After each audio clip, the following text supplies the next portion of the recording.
I'm 32 years old, about the night I finally stopped being invisible in my own family. For years, I sat at that Thanksgiving table like a ghost present, but never really seen, heard, but never truly listened to. But last year, everything changed when my mother asked me a question she thought would humiliate me in front of everyone, poisoned a smile, and said, "So, Evelyn, when's your big day?" Went quiet, waiting for me to stumble over my words like I always did. But this time, I had an answer that would shatter the perfect image she'd spent decades building. This time, I wasn't going to let her win. Alas. Asterisk, if you've ever felt invisible in your own family, hit that subscribe button right now, because what I'm about to share will blow your mind. And let me know in the comments where you're watching from. Asterisk, my mother, Margaret, had perfected the art of making me feel small without ever raising her voice. She could deliver a compliment that felt like a slap, ask a question that was really an accusation, and smile while twisting the knife deeper into my chest. With Thanksgiving dinner was supposed to be a celebration in turkey cranberry sauce, family gathered around the table pretending everything was fine. But in our family, holidays were just another stage for my mother to perform her favorite role. The loving parent who somehow always managed to make one daughter shine while the other faded into the background. Claire sat across from me that night, her engagement ring catching the candlelight like a beacon of everything I supposedly wasn't. And my mother couldn't help herself, she had to go for the kill shot right there over the mashed potatoes. I felt my hands trembling under the table as everyone's eyes turned to me, waiting for the awkward silence, the nervous laugh, the apology for existing that I'd been trained to give since childhood. Squeezed my hand under the table, a silent reminder that I didn't have to play this game anymore. Because here's what my mother didn't know. I had discovered her secret just 3 weeks earlier. I had found the evidence of her betrayal hidden in the back of her closet. And I'd been carrying it with me ever since, waiting for the perfect moment. With all our relatives watching, with Claire's smug smile and my mother's expectant cruelty hanging in the air, that was my moment, and I wasn't about to waste it. The silence stretched out like a rubber band about to snap, and I could feel my heart pounding so hard I thought everyone could hear it. But then I opened my mouth, and everything changed. Growing up in the Turner household meant learning a very specific skill, how to make yourself smaller so someone else could feel bigger. I learned to celebrate my achievements in whispers, to downplay my successes, to apologize for taking up space at the dinner table. My sister Claire was the golden child, the one whose report cards got framed, whose boyfriends were invited to family dinners, whose dreams were treated like prophecies that would definitely come true. And I was the other one. Was a sigh. But the one who learned that love in our family was conditional, and I somehow never met the conditions. For years, I told myself it didn't matter.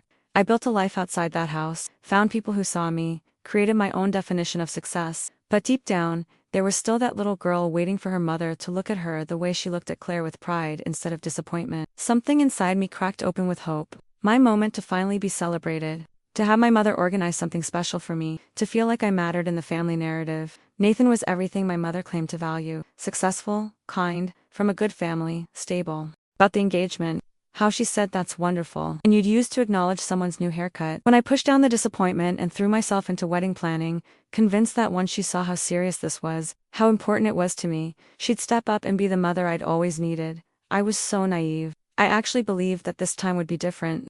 The first real warning sign came about 6 months before the wedding when my aunt called me, confused. "Honey, I haven't received an invitation yet. Is the wedding still happening?" she asked, her voice genuinely concerned. I froze. I'd mailed those invitations out weeks earlier. Beautiful cream, cardstock with gold lettering that Nathan and I had spent hours choosing. I assured her it was probably just a postal delay and sent her another one directly. Then my cousin called. Then my uncle.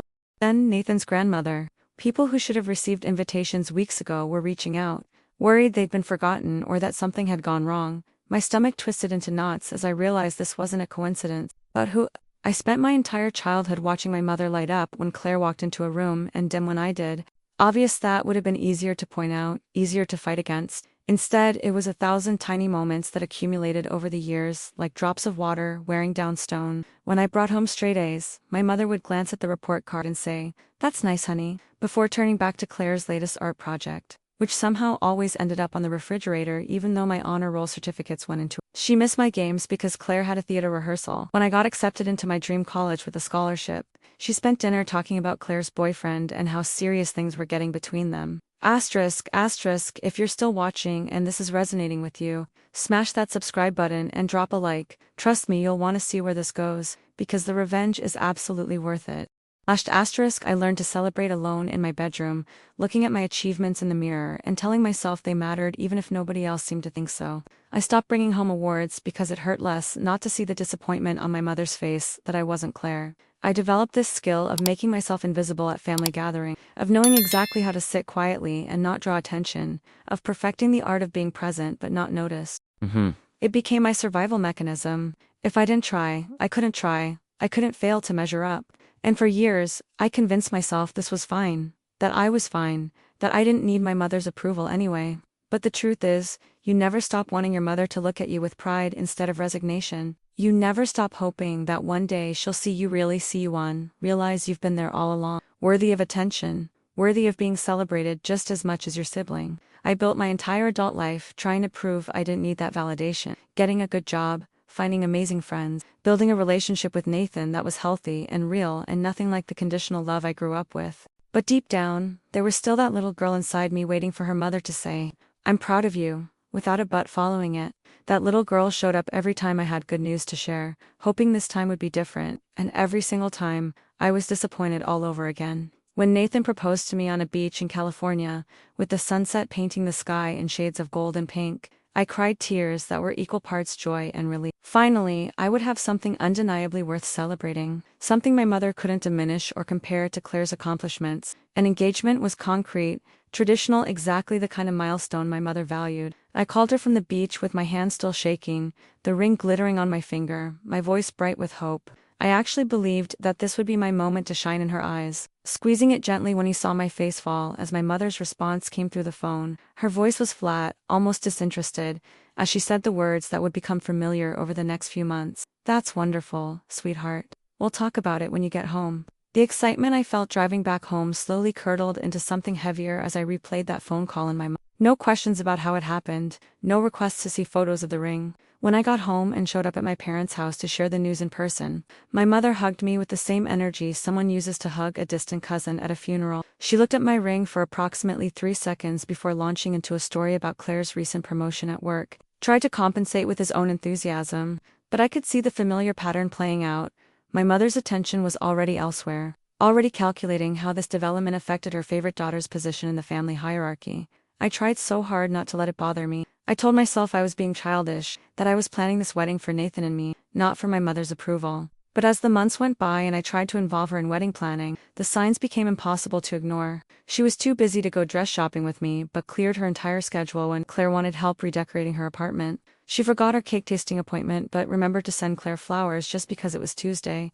Every attempt I made to include her was met with lukewarm interest or convenient scheduling conflicts. Then, about 6 months before the wedding, when I sent out those beautiful cream and gold invitations that Nathan and I had spent weeks choosing, I thought maybe seeing it all come together would finally make it real for her. Maybe she'd realize this was actually happening and step up to be the mother I needed her to be. I was wrong. The first call came from my Aunt Linda on a Tuesday afternoon while I was at work. Almost apologetic, as she asked Evelyn, "Honey, I just wanted to check in. Is everything okay with the wedding?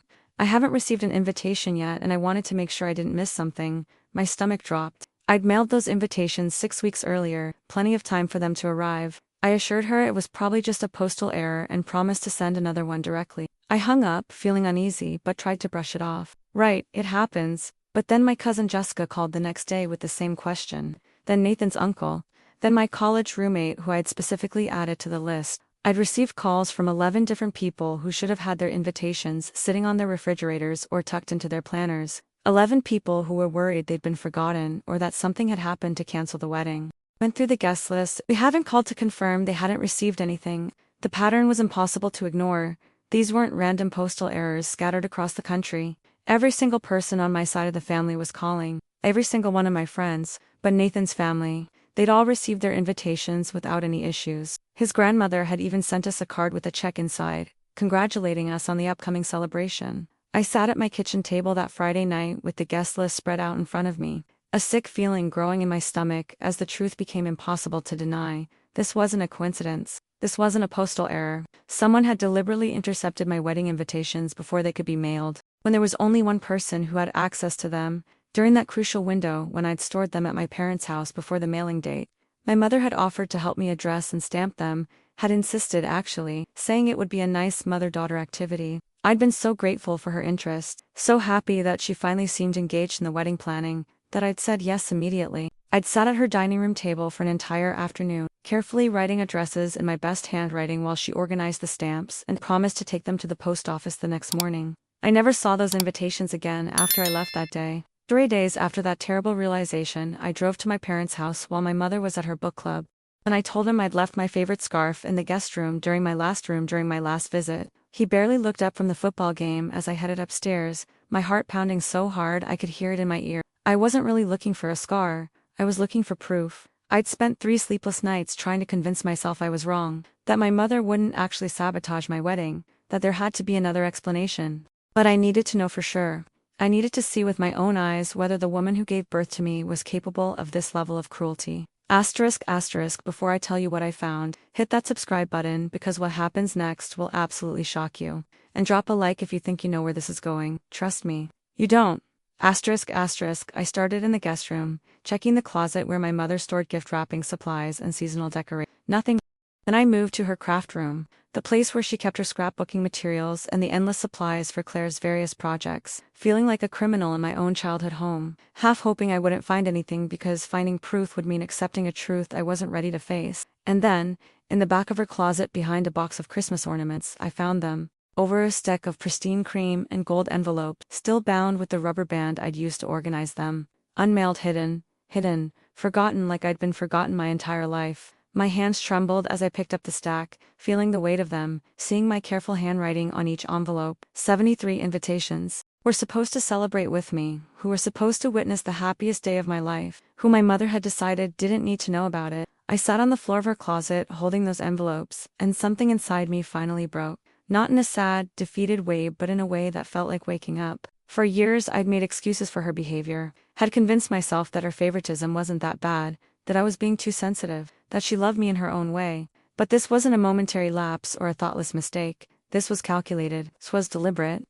This was my mother actively trying to ensure that my wedding day would be small, embarrassing, poorly attended, a failure she could point to as proof that I didn't matter as much as Claire. I took 10 invitations from that stack, just enough to prove what she'd done, but not so many that she'd notice immediately. And I put them in my purse. Then I walked downstairs with my legs feeling like they might give out at any moment. My father was still watching his game, completely unaware that his wife had just been exposed as sabotaging her own daughter's happiness. Barely remembering the route, my mind spinning with disbelief and rage and this terrible, crushing sadness. When I got to my apartment, Nathan took one look at my face and knew something catastrophic had happened. I showed him the invitations without saying a word. His expression went from confusion to horror to fury in about 3 seconds. We spent that entire evening deciding what to do. Wanted to call her right then and expose what she'd done, but I stopped him. Because, as hurt as I was, as betrayed as I felt, I knew my mother well enough to predict exactly how she'd react if we confronted her privately. She'd cry, she'd apologize, she'd make excuses about being overwhelmed or forgetful or some other convenient lie. She'd promise to do better. And then she'd go right back to treating me like an inconvenience, because that's what she'd always done. Private confrontations with my mother never led to change. They just gave her the opportunity to manipulate the narrative and make me feel guilty for being upset. No, if I was going to do this, I needed witnesses. I needed people to see who she really was, not the version of herself she presented to the world. So I waited, apologizing to everyone for the postal error that had delayed things. Mallarson smiled through my mother's passive-aggressive comments about my wedding planning. I listened to her go on and on about how excited she was for Claire's future, how proud she was of Claire's accomplishments, how Claire had always been such a special child. And I waited for Thanksgiving. When they sacred in our family, the one meal where everyone gathered, where appearances mattered most to my mother, where she could perform her role as the perfect matriarch. That's when I would show everyone who she really was. That's when I would finally stop being invisible. I carried those invitations with me everywhere in the weeks leading up to that dinner. The constant reminder that I wasn't crazy, that this really happened, that I deserved to be angry about it. November air that smells like fallen leaves and possibilities. I woke up early, my stomach churning with nerves and anticipation.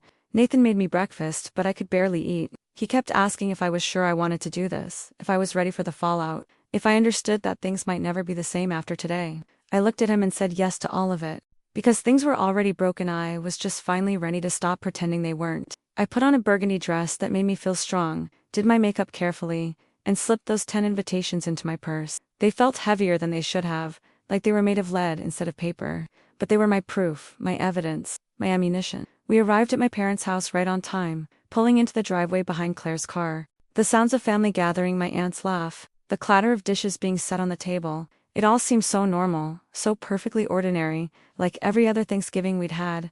But I knew that in a few hours, this family would never look at my mother the same way again. Nathan squeezed my hand before we got out of the car, his eyes searching mine one more time for any sign of hesitation. I squeezed back and opened the door. My mother greeted us at the entrance with her signature smile, the one that looked warm but never quite reached her eyes when she looked at me. She hugged Nathan enthusiastically and gave me a brief, obligatory embrace that felt more like a formality than affection. The house smelled like roasted turkey and cinnamon, and the dining room table was set with my grandmother's china, the good crystal glasses that only came out for special occasions. Everyone was already gathered: my aunt and uncle, my cousins, my grandparents, and of course Claire with her fiancé Brandon. They all looked so happy, so comfortable, so unaware that the carefully constructed image of our perfect family was about to shatter. I made small talk, laughed at jokes, helped carry dishes to the table, all while feeling those invitations burning a hole in my purse. Nathan stayed close to me the whole time, a silent pillar of support. He'd ask me one more time in the car if I wanted him to be the one to say something to protect me from having to do this myself, but I'd said no. This was my story to tell. This was my moment to finally be. We all sat down to dinner around 4 o'clock, the turkey golden and perfect in the center of the table, surrounded by all the traditional dishes my mother spent days preparing, surveying her family, accepting compliments on the meal, playing the role of devoted mother and wife. My father said grace, and we started passing dishes around, filling our plates with stuffing and cranberry sauce, sweet potatoes. The conversation flowed easily. At first, my uncle talking about his new boat, my grandfather complaining about his neighbor's leaf blower. I could barely taste the food I was putting in my mouth, my heart racing faster with each passing minute. Asterisk, if you're still watching, make sure you're subscribed, because what I'm about to tell you next is the moment everything exploded.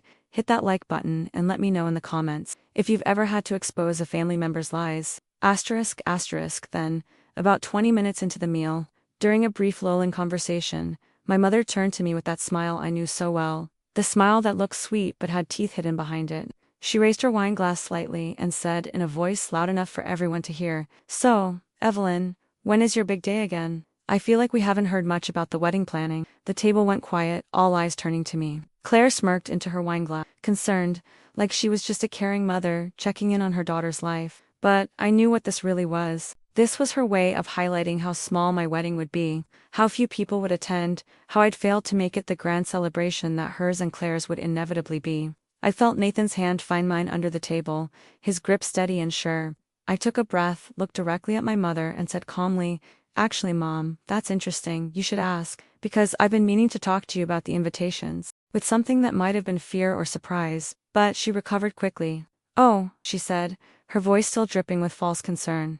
"Were there problems with the printing?" My hands surprisingly steady now that the moment had finally arrived. The nervousness had burned away, leaving only clarity and purpose. I pulled out those 10 cream and gold envelopes and placed them on the table, one by one, next to my plate. The sound they made hitting the wood was like thunder in the sudden silence. Squinting at the envelopes, recognition dawning on her face. Are those the invitations I never received? Keeping my eyes locked on my mother's face, watching the color drain from her cheek. "Wedding invitations I addressed and gave to Mom 2 mails 6 weeks ago," I said, my voice clear and steady. "I found them hidden in the back of her closet 3 weeks ago. She never mailed them. She wanted my wedding to be small and poorly attended because, in her mind, that's all I deserve." The words hung in the air like smoke after a gunshot. Nobody moved, nobody spoke. Even the sound of silverware scraping plates had stopped. My mother's mouth opened and closed like a fish, gasping for air. "Evelyn, that's not. You're misunderstanding," she started, but I cut her off. For the first time in my life, didn't let her spin the narrative, didn't let her make me doubt what I knew to be true. "Am I misunderstanding?" I asked, my voice getting stronger with each word. "Because I'm pretty sure there's no other explanation for why my wedding invitations were hidden in your closet while Nathan's family received theirs without any problems. I'm pretty sure there's no innocent reason why 11 people from my side of the family called me worried they'd been forgotten, while you sat here at Sunday dinners saying nothing, watching me stress about RSVPs, knowing exactly what you'd done." My father put down his fork, his face pale with shock. "Margaret, is this true?" he asked, his voice barely above a whisper, looking for an ally, someone who would help her explain this away. But every face staring back at her was a mixture of horror, confusion, and dawning understanding. Claire's smirk had vanished completely, replaced by wide-eyed shock. My grandmother's hand was pressed to her mouth. My uncle was shaking his head slowly, like he couldn't quite believe what he was hearing. Nathan's hand squeezed mine tighter as I continued, feeling words I'd held inside for decades, finally pouring out like water breaking through a dam. You want to know when my big day is, Mom? It's January 12th, the same date it's always been. The date you tried to make sure as few people as possible would know about. My Aunt Linda stood up so abruptly, her chair scraped loudly against the floor. Her face had gone from confused to absolutely furious in the span of about 10 seconds. She said, her voice shaking, "Your own daughter's wedding. What kind of mother does something like that?" And it came out defensive and sharp. "You don't understand, there were so many invitations, and I got overwhelmed, and I must have accidentally," but my aunt cut her off with a wave of her hand. Don't you dare stand there and lie to our faces. Why were they hidden in your closet? Why didn't you say anything when Evelyn was panicking about people not receiving them?" My grandfather, who rarely raised his voice about anything, set down his napkin with deliberate care and looked at my mother with an expression I'd never seen before. Disappointment mixed with something that looked like disgust. "Margaret," he said quietly. And somehow those soft words felt more powerful than any shout could have been. My grandmother reached across the table and took my hand, tears streaming down her weathered cheeks. "Oh, sweetheart," she whispered, "I am so sorry. If I had known, .. She couldn't finish the sentence, her voice breaking with emotion. His face red with anger. He muttered, "All those years of wondering why you always seemed so different with Claire versus Evelyn. I thought I was imagining things." Claire sat frozen in her seat, her face a mixture of shock and something else, maybe guilt, maybe realization, maybe the first crack in the perfect image she'd always had of our mother's love for her. Her fiancé Brandon looked uncomfortable, like he desperately wished he was anywhere else but at this dinner table. My father had gone completely silent, staring at my mother like he was seeing a stranger wearing his wife's face. The silence stretched on, thick and suffocating, broken only by the sound of my grandmother's quiet crying. My mother's eyes darted around the table desperately, looking for anyone who would take her side, who would help her explain this away. But there was nothing to explain. Impossible to deny. Impossible to deny. Impossible to spin into anything other than what it was. Deliberate sabotage of her own daughter's happiness. Like a door I'd been holding closed for decades, finally swinging open. Because it wasn't just about the invitations anymore. The invitations were just the final, undeniable proof of something that had been happening my entire life. When I spoke again, addressing not just my mother but everyone at that table, "This isn't the first time," I said. "It's just the first time I have physical evidence that nobody can deny or explain away." My mother's eyes widened, and I could see her trying to signal me to stop, to not do this here, to handle it privately like we always had. But I was done protecting her reputation at the expense of my own truth. My report cards went in a drawer. I continued, my voice getting stronger with each word. But Claire's art projects covered the refrigerator for months. When I got accepted to college with a full academic scholarship, Mom spent the celebration dinner talking about Claire's boyfriend. When I graduated with honors, she arrived late and left early because she had to help Claire move into a new apartment. The memories poured out of me like they'd been waiting years to be acknowledged, to be witnessed by people other than just me. When I got my first promotion at work, she changed the subject. She criticized the neighborhood. I loved she could barely pretend to care. My voice cracked slightly, but I pushed through it. "I spent my entire life making excuses for you, Mom. Just stressed, just showing love in different ways. I convinced myself I was being too sensitive, asking for too much, expecting things you couldn't give, but hiding my wedding invitations. That wasn't forgetfulness or being overwhelmed. That was a choice. A deliberate choice to make sure my special day would be diminished, would be smaller, would be less than what I deserved. That cruel, that calculated. Then maybe all those other times weren't accidents either. Maybe you've been choosing Claire over me my entire life, and I was just too afraid to admit it." The words hung in the air, 28 years of pain and erasure finally spoken aloud in front of witnesses who could no longer pretend they didn't see it.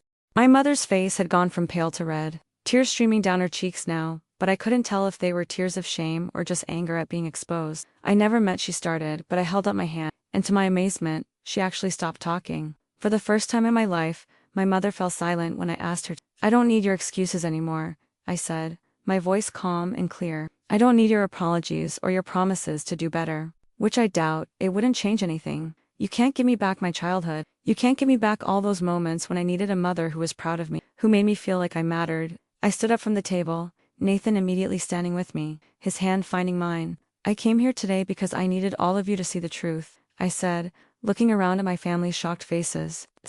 "I needed witnesses. I'm making the choice I'm about to make." I turned back to my mother, and for once in my life I felt no guilt, no hesitation, no little voice telling me I was being too harsh or too unforgiving. "You're not invited to my wedding, Mom. Neither are you, Claire." Claire gasped, her hand flying to her mouth. Evelyn, I didn't know she started, but I shook my head.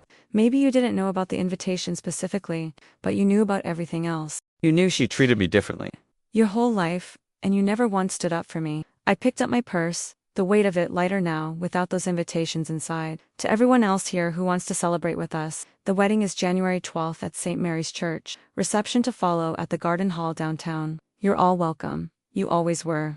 I looked at my father, whose face was streaked with tears. Dad, I love you. You come without her. That's not negotiable. Seeming to age 10 years in that moment, Nathan and I walked toward the door, and I felt lighter with each step. Like I was shedding chains I'd been carrying so long I'd forgotten what it felt like to walk without them. The table erupted into chaos, people talking over each other, my mother crying, Claire trying to defend herself, my aunt's voice rising above the rest, saying something about years of emotional abuse. We drove away from that house in silence for the first few minutes, neither of us quite knowing what to say. Turned to me and just held me while I cried not sad tears, but the kind of tears that come when you've been holding your breath for years and finally remember how to breathe. He whispered into my hair, and those words meant more than any approval my mother could have given me, because they came from someone who chose to love me, not someone obligated to. When we got home that night, my phone was exploding with messages. My Uncle Tom, my grandparents, even my cousin Jessica who'd witnessed the whole thing, all of them reaching out with apologies, with support, with love I never knew they felt because my mother's version of our family had been the only story they'd heard. That Thanksgiving dinner taught me something I wish I'd learned years earlier. The truth doesn't destroy family. The truth just reveals what was already broken. My mother had been breaking our relationship for decades with her favoritism, her cruelty, her deliberate erasure of my accomplishments and my worth. I didn't destroy anything by speaking up high, just stopped pretending the destruction wasn't happening. And yes, it was painful. Yes, there were consequences. My mother didn't speak to me for months. Claire sent angry texts calling me selfish and dramatic. Some extended family members tried to play peacemaker, suggesting I was overreacting, that family was supposed to forgive. But here's what I learned. Forgiveness doesn't mean allowing people to keep hurting you, to set yourself on fire to keep others warm. My wedding day arrived on January 12th, exactly as planned. My father walked me down the aisle, having made the hardest choice of his life to show up without my mother. Beaming with pride, the perfect invitations, but because of the relationships I'd built with people who genuinely cared about me. And as I stood there exchanging vows with Nathan, I realized something profound. I'd spent my whole life waiting for my mother to see me, to value me, but I didn't need her approval anymore. I had my own. I knew my worth. On any relationship built on the foundation of making myself smaller so someone else could feel bigger. The little girl who learned to celebrate alone in her bedroom, she finally got her moment, and nobody could take that away from her ever again. If my story resonated with you, if you've ever felt invisible in your own family or been the scapegoat, I want you to know something. Your pain is valid. You're not being too sensitive. You're not asking for too much. To be seen, to be loved without conditions. And sometimes the bravest thing you can do is stop accepting the bare minimum from people who should be giving you their best. It took me 28 years to find my voice, to stand up for myself, to demand the respect I deserved. Don't wait as long as I did. Life is too short to spend it apologizing for taking up space. Drop a like on this video if this story touched you, and leave a comment telling me, have you ever had to stand up to a family member who was treating you unfairly? What happened? How did it feel to finally speak your truth? I read every single comment, and I want you to know that your experiences are valid, and you're not alone in this. Subscribe to this channel if you want to hear more stories about overcoming family drama, finding your strength, and learning that sometimes the family you choose is more important than the family you're born into. And if you're going through something similar right now, share this video with someone who needs to hear it. Sometimes knowing that someone else survived helps us find the courage to do the same. Next week, I'm going to tell you about what happened after the wedding because my mother's reaction was something I never saw coming. And it taught me even more about the dynamics of toxic family relationships. You won't want to miss it. Thank you for listening to my story, for being here, for caring enough to watch all the way to the end. Remember, you deserve to be celebrated, not tolerated. And you deserve a life where you don't have to hide your light so someone else can shine. I'll see you in the next video.